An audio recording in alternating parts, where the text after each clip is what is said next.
Hello, friends. It's a busy packed Monday calendar.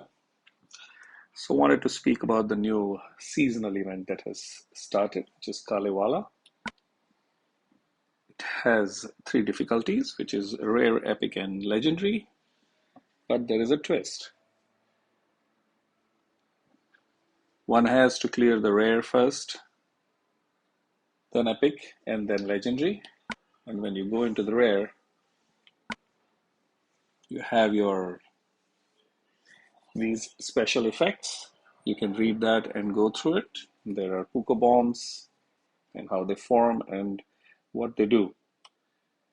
And as I understand, I have only got access to 3-star heroes to play this level.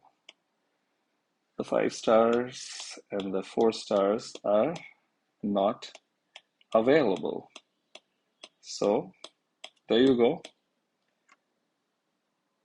That's the twist. So the rewards are the same, I think, in as all seasonal events. I'm keen to know. I can't remember. I think it's the scope that is going to be the 4-star Ascension mat. So there you go. Have fun. I'm going to get into the discussion about the heroes, and I have a perspective that I'm going to start with. So let's get into the summons portal and look at the heroes. In this portal, there are some good heroes, new heroes. Please remember that. And I'm going to speak about all these heroes, but I just wanted to catch up on a particular point, which is a huge complaint that I hear very regularly within the player community, especially on the forums. That Small Giants is introducing heroes very frequently and a lot of heroes, and hence there's a huge crowding of heroes. Now, while I understand that, I have a slightly different perspective, the way I see this massive influx and variety of heroes that are in the game. I see these heroes as absolute enablers and fun, and I will tell you why. Firstly, there are two main reasons that SG introduces more and more heroes in the game. First one is, to earn money from those players, especially who chase heroes and are ready to spend for them. I'll park that point. I don't need to speak more, but let's get on to the other point. The second point is to provide a wide variety of heroes in the game for all types of players to gain access through variety of means like gems, coins, and various kinds of event coins, quest coins, and tower coins, which are used by players that pay for it. However, there are many other resources like epic hero tokens, coin drops from events, which I just mentioned, which are available for cheap to play and free to play players to collect, whether they do it in one event or through multiple events, but they can collect and they can use it to summon heroes in the event of their choice. So there you go. Now, there is a huge conversation that gets further added that, these seasonal heroes, their designs are not as good as the designs of certain event heroes or certain quest heroes or certain latest season heroes. So let's get into the hero discussion, and that should unravel over there. I'm going to start with the legendary hero discussion, and then I will do a separate video of the epic and the um, rare heroes. So let's start with this first guy. Fire hero, 5-star. If I have to spell the name, it is going to be Illmarine. Illmarine. He's a fighter, which means he can revive. And immediately what pops out from the card is he is a slow speed hero. I would like to discuss the family bonus first once. So the good part is it's available for 1, 2, 3 heroes. Receive -10, -25, -40 less damage from special skills of the stronger element, which is ice. It's specific to the stronger element for this hero, which is ice. We go into the passive. So, power of Sishu. When this character starts a turn with low health for the first time during a battle, they recover 15% health and receive 15% mana. So, this particular passive speeds up the hero and also heals the hero. Cool. Now, going into the stats. Slow speed 756, 819, 1472. I would say balanced stats for a slow hero. And when I go into the special Forged in Fire, this hero reduces the mana of all ice enemies by 40%. Very, very specific.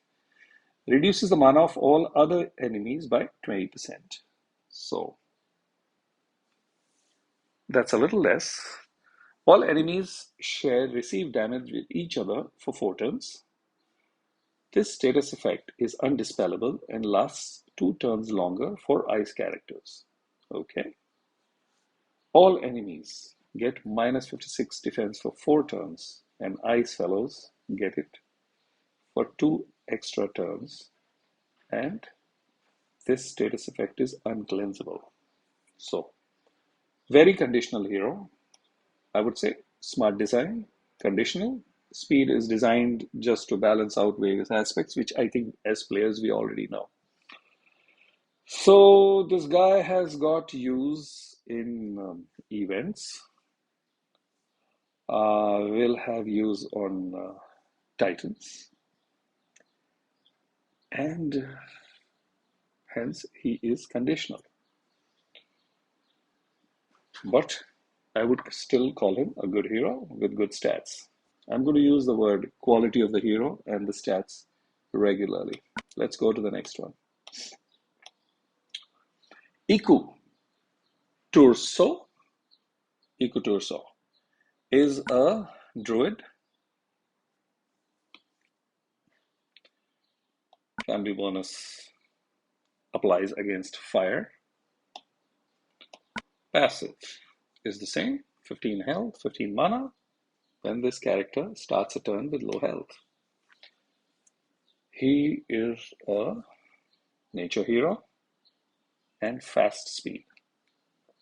I look at the specials. Very high and good quality specials. Top attack 801, 780 is good defense. And I always look at defense as a correlation with attack. And 1448 is health. So these 3 stats together are very good stats.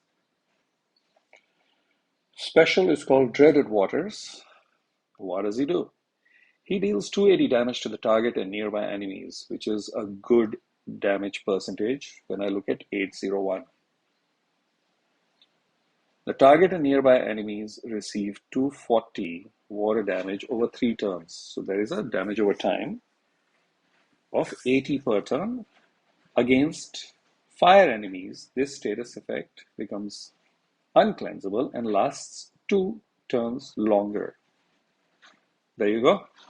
You whack the fire fellows more and it's not cleansable against them. The caster steals 51% of any healing applied to the target and nearby enemies for 3 turns. Against fire, it is uncleansable and lasts longer. So he does 3 things: direct damage, damage over time, and steals health. And turns get increased against fire. Now, how's this hero? He's a damn good hero. If one only wants to take or pay attention to the damage. That's it. Just pay attention to the damage, the speed of the hero, and the stats of the hero. Brilliant. This adds to it. Let's go to the next fellow.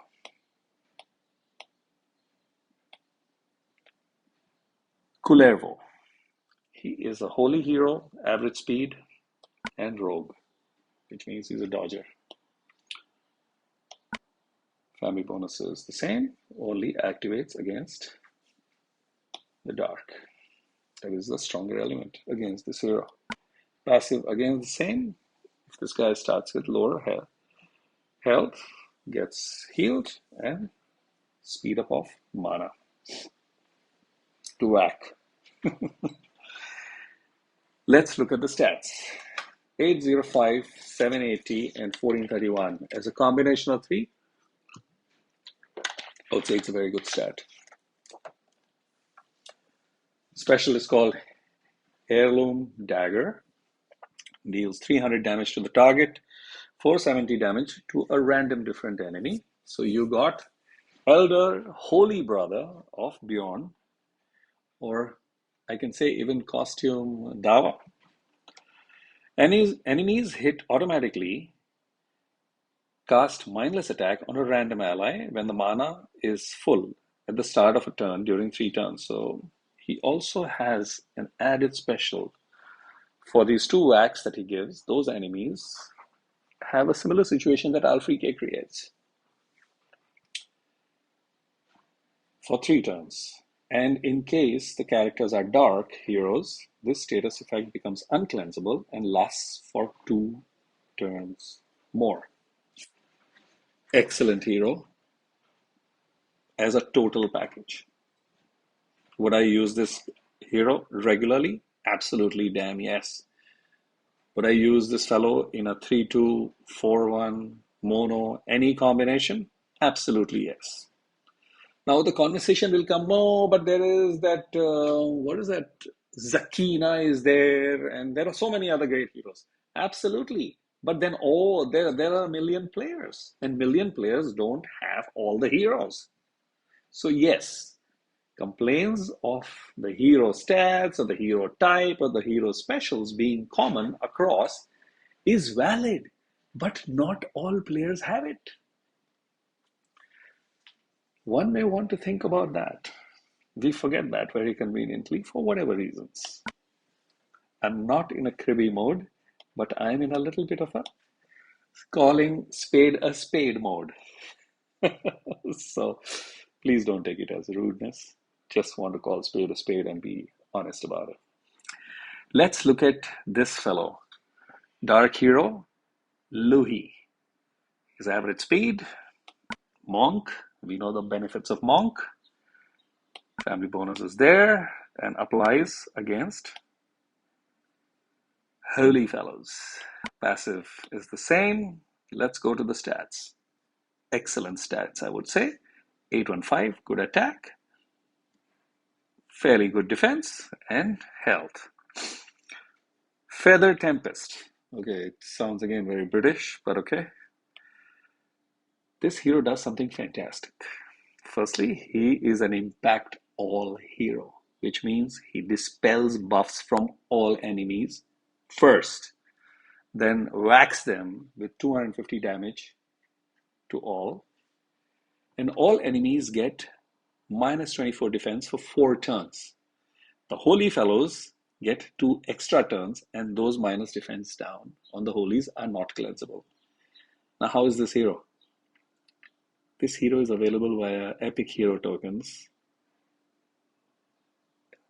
without a cost in case a player doesn't want to spend. This hero is available through that portal. And that's what makes this seasonal event worth consideration. Food for thought. Let's go down to Aina. Now, one huge complaint that one has the moment one sees Aino's card, which is Ice Hero Cleric. Average speed and a healer. Oh my god, one more Ice Healer? Come on, game, give me a break. And plus, in Soul Exchange, we just had Ariel available, all valid reasons. But not everybody was able to use Soul Exchange. Not everybody was able to get Ariel because there were other choices also, and they may have had precedence. So, and Ariel is available through a crazy portal, which is where one is required to spend. Yes, you do get free coins, but we know how it works. So I will not go into a long talk on that and discuss Aino as a hero. So when I look at the stats, balanced and good stats of attack, defense, and health, technically 778 as a base stack is a very good stack. I'm saying stack is a very good stat for a non-hitting hero, because a little bit of emblems takes it to 800, and this hero is absolutely useful on Titans also just for tile damage. Going into the card, which is Summer Carol, cleanses status ailments from all allies. That's the first thing Aino does, which is really welcome and excellent. Recovers 40% health for all allies. So all the health that is recovered is not going to be taken away or lost to any damage over time. All enemies get minus 24 mana gem. There you go. And the nature characters get it for 2 turns longer, and it's undispellable in their case. So they become, the nature heroes technically become slow or very slow heroes depending on what they are. Depending on what speed they have. So, how's this hero? I would say excellent hero. Rating A or even A plus, because this hero will be used all the time. Wouldn't this hero be used all the time? Well, no, personally for me, because I have got other options like a Leidenbrock or an Aerial. I'm doing the second Aerial, which I'm going to stop in case I get this one, and there is a whole long discussion on that. Fair.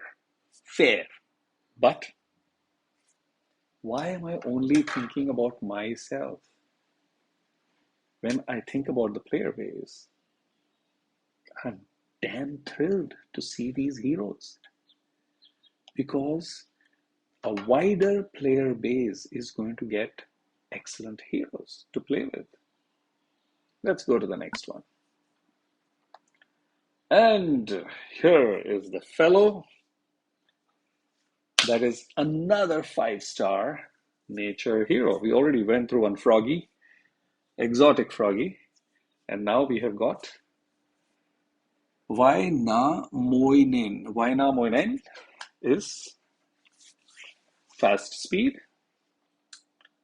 sorcerer. So there is a benefit of a sorcerer that messes with the mana, and being fast speed will do it more often. Family bonus activates against fire, and this one we already know the passive. Now looking at the stats, 788, 797, I would say good stats. Base stats, they're good as any season 5 hero or the later part of season 4 heroes. Going into the special, Song of the Morass deals 270 damage to the target and nearby enemies, which is a good percentage. All enemies get minus 30 accuracy for 3 turns. And Fire Fellows get it for 2 turns extra, and it's uncleansable. Now, one complaint is, oh, come on, we already have Dr. Moreau from season 4 and Mr. Fong as Hero of the Month. Well, I agree with that. But I don't have Fong. And I cannot use Fong as a nature hero. Neither can I use Dr. Moreau as a nature hero, because I take nature heroes to whack ice fellows, don't I? So, good to have one blinder over here. I mean, isn't it? And that also at fast speed. So, there you go. I just wanted to share my thoughts on these heroes and say that these heroes in Kalevala seasonal summon have been designed to keep in mind at least 2 years of relevance, if not, or at least 1 year of relevance for sure, and if possible, 1.5. So these fellows are available without spending also. Let's celebrate and get these heroes. I am personally very thrilled knowing that these heroes will be accessible by a wider player base because I seem to enjoy the game a lot more when I just don't think about my roster and my play and me all the time. And I'm not trying to be a holy saint over here. I'm as much of a jerk when it comes to wanting to win whenever I'm facing anything, and my videos show that. My tournament videos show, my challenge event videos show, and my war videos show. But I also look forward to facing just anyone from anywhere, and that's fun. So thanks for listening to me. Thanks for listening to my thoughts. I would love to hear your thoughts about what do you think about some of the points that I have spoken with reference to hero stats of the seasonal portal, the hero designs, and the hero variety. But most important, accessibility of these heroes via non-spending methods, which benefits the whole community of players. Shouldn't we celebrate that? Thanks for listening and see you in the next video. Cheers.